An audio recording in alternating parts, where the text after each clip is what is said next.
দিল্লি নয়, দিল্লি নয়, নয় অন্য কোন দেশ, স্বর্গে বাংলাদেশ। প্রিয় ভাই বোনেরা, আমি আরেকটি কথা বলেছিলাম, যখন স্বৈরাচার এই দেশের মানুষের ঘরে চেপে বসেছিল, সেই কথাটা ছিল টেক ব্যাক বাংলাদেশ। মনে আছে? যে আমরা টেক ব্যাক বাংলাদেশের অর্ধেক পথে, হাফ পথে এসে দাঁড়িয়েছি, অর্ধেক পথে এসে দাঁড়িয়েছি। দেশকে আমরা স্বৈরাচার মুক্ত করেছি, আমরা গণতন্ত্রের প্রতিষ্ঠার যাত্রা শুরু করেছি। এখনো সেই যাত্রা শুরু হয়নি। 12 তারিখে ধানের শীষকে নির্বাচিত করার মাধ্যমে গণতন্ত্রের সেই যাত্রা শুরু হবে। টেক ব্যাক বাংলাদেশ মানে শুধু গণতন্ত্রই রক্ষা নয়, এর সাথে আরো কথা আছে।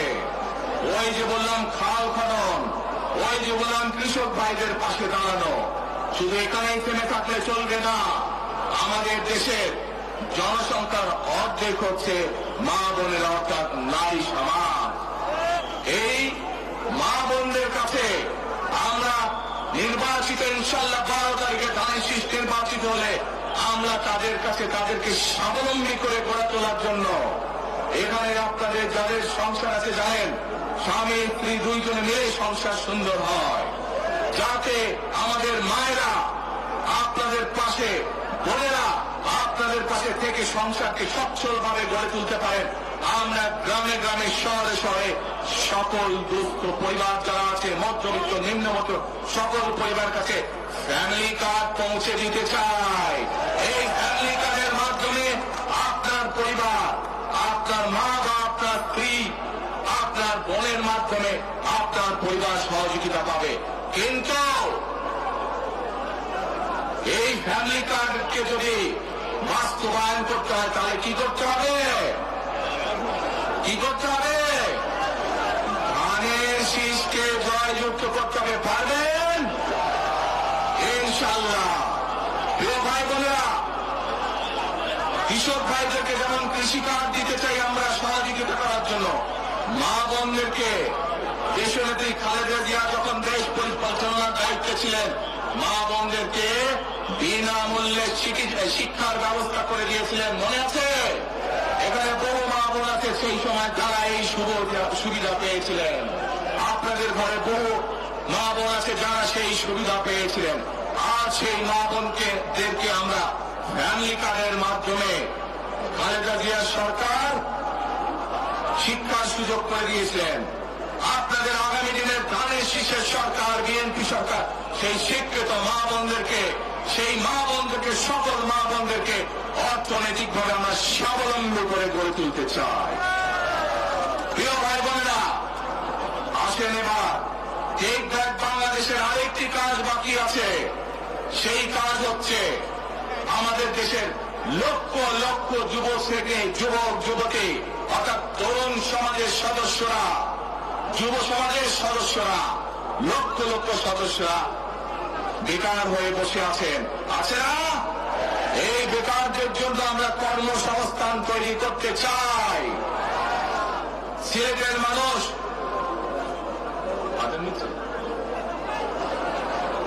আচ্ছা, আদানটা হচ্ছে, আদানটা শেষ হয়ে যাক।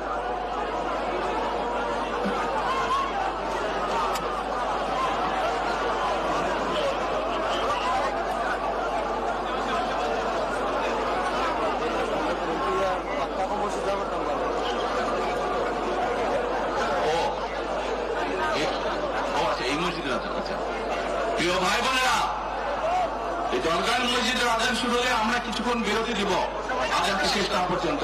তাহলে তার আগে বক্তব্য রাখি নাকি? আচ্ছা, এই যে লক্ষ লক্ষ ভাই বোনেরা, সিলেটের মানুষ, অধিকাংশ মানুষ কোথায় যায়? লন্ডনে, তাই না? আরো অন্যান্য দেশে যায়। কিন্তু এই যে মানুষগুলো যাচ্ছে, এই মানুষগুলোকে আমরা বিভিন্নভাবে ট্রেনিং দিতে চাই। ট্রেনিং দিয়ে ভাষা শিক্ষার মাধ্যমে আমরা এই মানুষগুলোকে দক্ষ করে গড়ে তুলতে চাই। সিলেটের বহু মানুষ সাউথ সহ মধ্যপ্রাচ্যের বিভিন্ন দেশে যায়।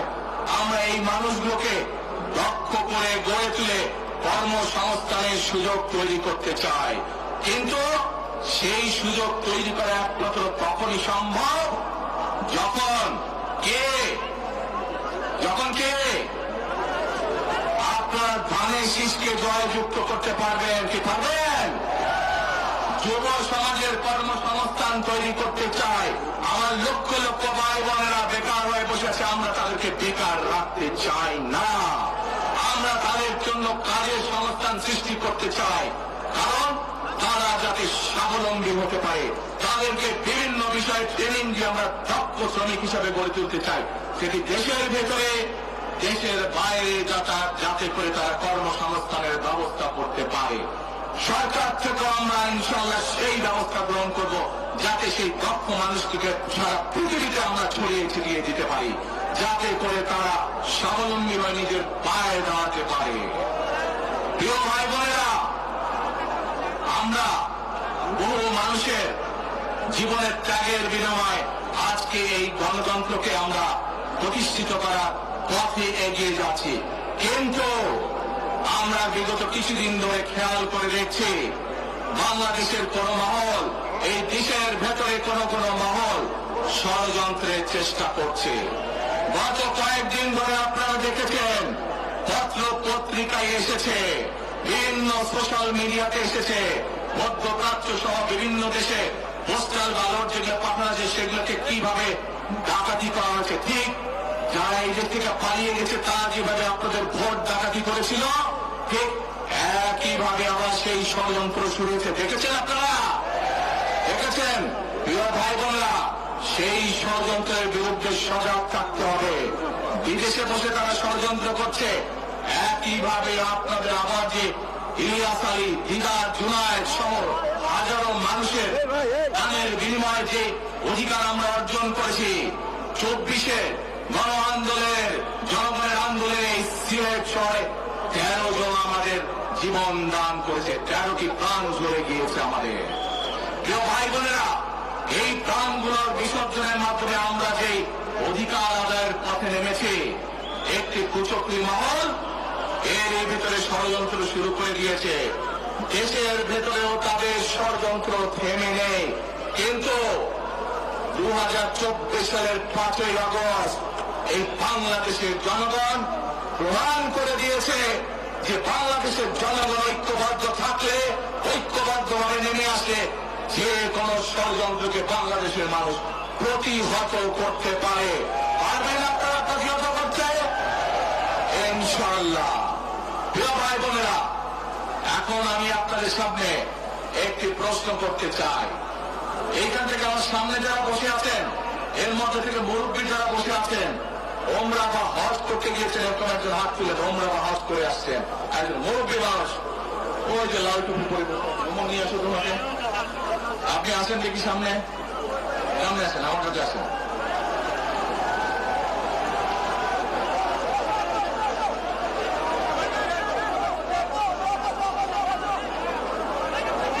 ওই যে চশমা ঝুলছে, চশমা ঝুলছে।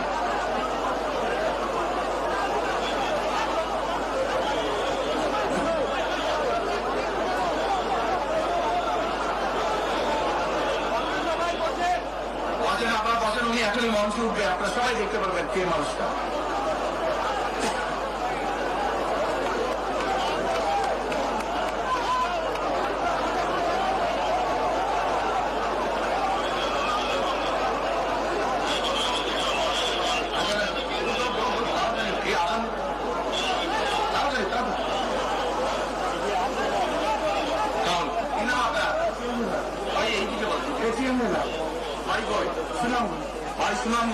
সুনামগঞ্জ কোথায়?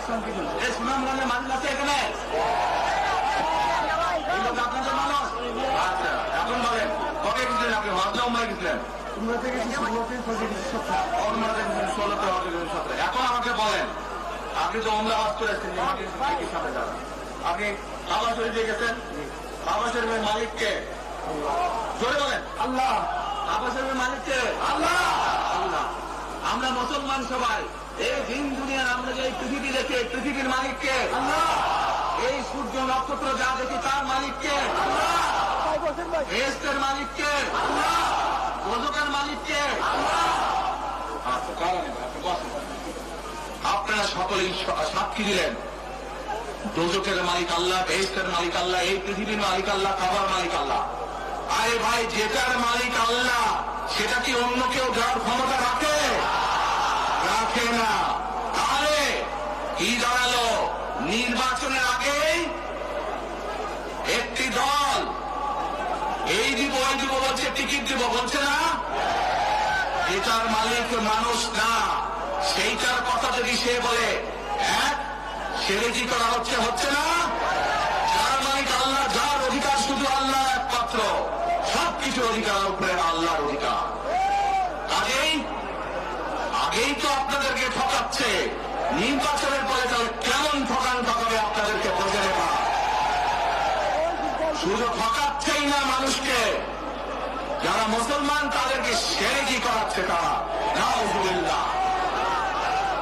প্রিয় ভাই বোনেরা, কেউ কেউ বলে অমুককে দেখেছে তমুককে দেখেছে, এবার একে দেখেন। প্রিয় ভাই বোনেরা, 1971 সালের যুদ্ধ, যে যুদ্ধে লক্ষ মানুষের প্রাণের বিনিময়ে দেশ স্বাধীন হয়েছে আমাদের এই প্রিয় মাতৃভূমি, সেই মাতৃভূমিকে স্বাধীন করার সময় অনেকের ভূমিকা আমরা দেখেছি, যাদের ভূমিকার কারণে এই দেশের লক্ষ লক্ষ ভাইয়েরা শহীদ হয়েছে, এই দেশের লক্ষ লক্ষ মা বোনেরা তাদের সম্মানহানি হয়েছে। কাজে তাদেরকে তো বাংলাদেশের মানুষের মধ্যে দেখেই নিয়েছে। এখন প্রিয় ভাই বোনেরা, এই কুফরির বিরুদ্ধে, এই হটকারিতার বিরুদ্ধে, এই মিথ্যার বিরুদ্ধে আমাদেরকে ঐক্যবদ্ধ হতে হবে। আমাদেরকে ওই যে টেক ব্যাক বাংলাদেশে থাকতে হবে। আমরা দেশকে স্বৈরাচার থেকে মুক্ত করেছি, এখন মানুষের অধিকারকে প্রতিষ্ঠিত করতে হবে। শুধু ভোট, শুধু কথা বলার অধিকার প্রতিষ্ঠিত করলে হবে না, মানুষকে স্বাবলম্বী করে নিজের পায়ে গড়ে তোলার ব্যবস্থা করতে হবে। প্রত্যেকটি মানুষ, বাংলাদেশের মানুষ যাতে ঠিকভাবে ভালোভাবে খেয়ে বয়ে বেঁচে থাকতে পারে, প্রত্যেকটি মানুষ যাতে নিরাপদে রাস্তায় চলতে পারে, সেই ব্যবস্থা করতে হবে। সেটাই হচ্ছে টেক ব্যাক বাংলাদেশ।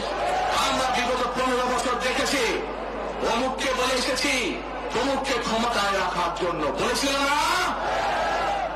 সেজন্যই বলেছি, দিল্লি নয়। আমরা দেখেছি যারা 71 সালে ছিল তারা কাদের সাথে লাইন দিয়েছিল, কাজে যাদের কথা একটু আগে বললাম, যারা মিথ্যা কথা বলে ঠকাচ্ছে মানুষকে, আমরা দেখেছি তাদের আস্তানা কোথায়। সেজন্যই বলেছি, যেমন দিল্লি নয় তেমন তেমনি নয়, নয় অন্য কোন দেশ, সবার আগে বাংলাদেশ। এবং যেহেতু আমরা বিশ্বাস করি দেশের মানুষই হচ্ছে আমাদের রাজনৈতিক সকল ক্ষমতার উৎস, সেজন্যই আমরা দেশের মানুষের ভাগ্য উন্নয়নে বিশ্বাস করি। এবং সংক্ষেপে আপনাদের সাথে যে কথা বললাম, শুধু ভোট এবং কথা বলার অধিকার না, বিএনপি চায় আপনাদের দেশের মানুষকে অর্থনৈতিকভাবে স্বাবলম্বী করে দিতে, দেশের নারী সমাজকে, মা বোনদেরকে, দেশের যুব সমাজকে, দেশের প্রত্যেকটি কৃষক সহ প্রত্যেকটি শ্রেণী পেশার মানুষকে বাংলা বিএনপি চায় আগামী দিনে ইনশাআল্লাহ সরকার গঠন করে প্রত্যেকটি মানুষকে স্বাবলম্বী করে গড়ে তুলতে। প্রিয় ভাই বোনেরা, সেজন্যই আমরা আরেকটি কথা বলি, আমরা দেখেছি কিভাবে শহীদ জিয়ার সময়, দেশে খালেদা জিয়ার সময় দেশকে আমরা এগিয়ে নিয়ে গেছিলাম। দেশে কলকারখানা তৈরি হয়েছিল, মানুষের কর্মসংস্থান হয়েছিল, দেশের মানুষ বিদেশে গিয়েছিল। সেজন্যই আমরা বলতে চাই, করব কাজ, করব দেশ, সবার আগে বাংলাদেশ। করব কাজ, করব দেশ, সবার আগে বাংলাদেশ। শেষে আবারও আপনাদের কাছ থেকে আগামী 15-12 তারিখে ধানের শীষের পক্ষে ভোট চেয়ে একটি কথা বলতে চাই, ইনশাআল্লাহ আগামী দিনে বিএনপি সরকার গঠিত হলে আমরা নবী করিম সাল্লাল্লাহু আলাইহি ওয়াসাল্লামের ন্যায় পরায়ণতার ভিত্তিতে ইনশাআল্লাহ দেশকে পরিচালনা করব। আল্লাহ হাফেজ।